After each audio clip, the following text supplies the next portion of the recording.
Dia harus dijawab dengan harus ada fakta, data, dan pengertian. 3 hal ini. Fakta, data, dan pengertian. Sekarang kita udah belajar dari mulai Sumatera. Bagaimana kau memperjuangkan kata Sumatera tadi? Bahwa itu adalah bagian utara. Kita membuka faktanya adalah peta Indonesia.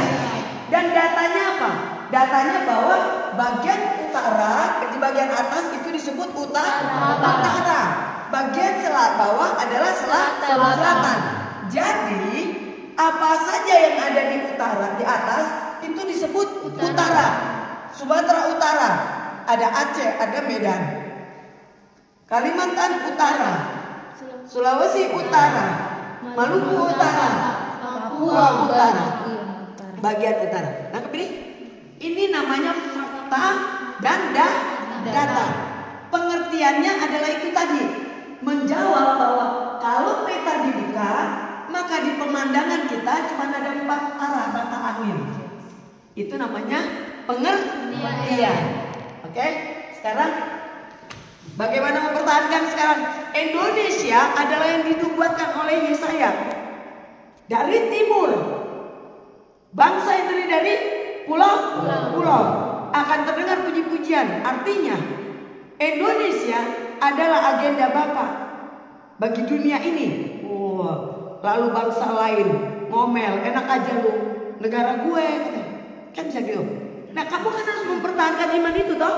Oke, untuk ini ambil datanya. Peta dunia. Ini peta dunia. Faktanya adalah peta dunia itu bukan seperti gambar ini. Kenapa?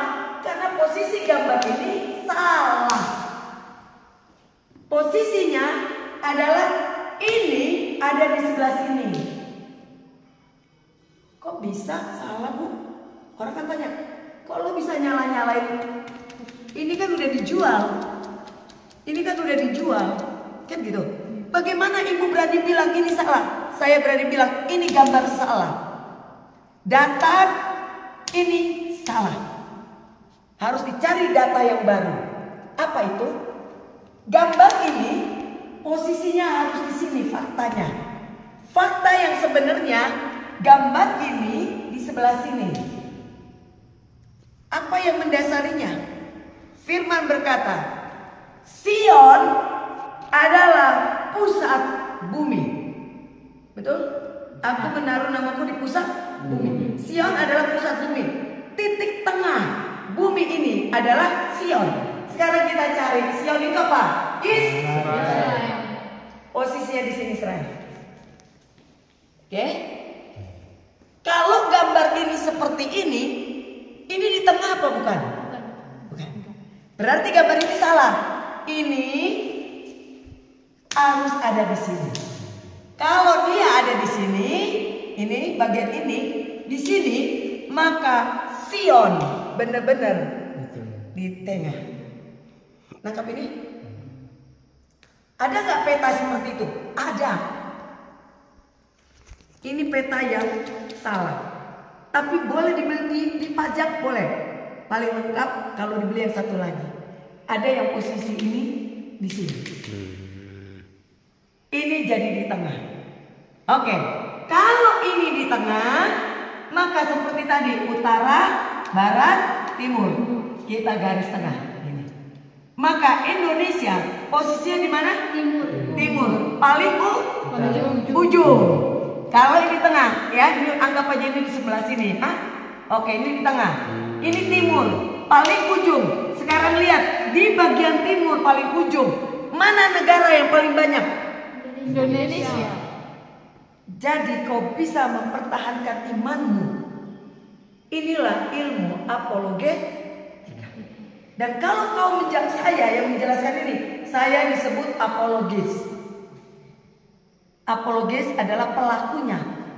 Dan seorang apologis harus bisa menjawab, mempertahankan imannya. Jangan cuma bilang, pokoknya lo percaya aja deh, pokoknya begitu, pokoknya begini. Tidak bisa. Artinya kau harus mengeluarkan data, fakta, dan pengertian. Sampai sini nangkep? Ini saya bersyukur ada peta ini. Jadi buat saya ngajarin kamu apologetika prakteknya seperti ini. Kenapa? Karena akan ada banyak orang nyerang kamu. Ya, teori ini, ilmu inilah yang digunakan oleh para sarjana hukum. Karena mereka harus membuat yang salah menjadi benar, yang benar menjadi salah. Ya,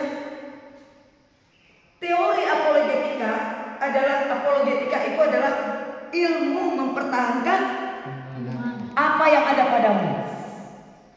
Bisa iman, bisa pendapat, bisa apa yang kamu mau. Itulah apologetika. Apologetika itu dari kata Yunani apologe, ya, apolo, ya. Jadi sebuah ilmu, teorinya harus dilengkapi dengan prakteknya, harus dilengkapi dengan teori, dilengkapi dengan fakta, data, dan pengertian. Mau tidak mau, kalau kamu hari ini saya katakan adalah seorang apologetika, itu ya, apologet. Kenapa? Karena semua kita akan berhadapan dengan dunia yang akan mempertanyakan apa yang ada pada kita. Betul? Jangankan dunia, gereja dia bertanya, kenapa kalian tidak lagi pegang salib? Kenapa kalian memanggil namanya Yahweh? Bukan itu punya orang Yahudi? Betul? Kenapa kalian mesti hari Sabat? Bukankah Torah sudah selesai? Kau harus menjawab semua itu. Dan kau gak bisa bilang, sudahlah pokoknya aku lulusan Gibeon. Bisa jawab begitu? Gak bisa.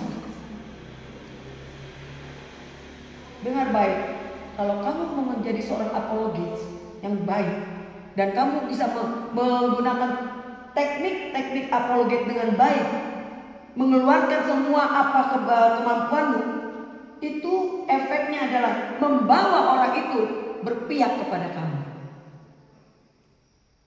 Kalau saya menjelaskan begini, kamu jadi percaya nggak dengan apa yang saya ucapkan? Percaya nggak dengan kitab suci yang saya bilang? Di kitab suci itu bisa dipertanggungjawabkan tulisannya. Percaya nggak? Jadi dengan kata lain, seorang apologet adalah seperti seorang penginjil. Karena penginjil hanya berhasil kalau dia diserang pertanyaan. Kalau dia nggak pernah diserang dengan pertanyaan, dia gak akan berhasil. Kenapa? Karena masuk kiri, keluar kanan. Penginjil yang berhasil adalah penginjil yang harus siap dengan segudang pertanyaan yang harus dia jawab.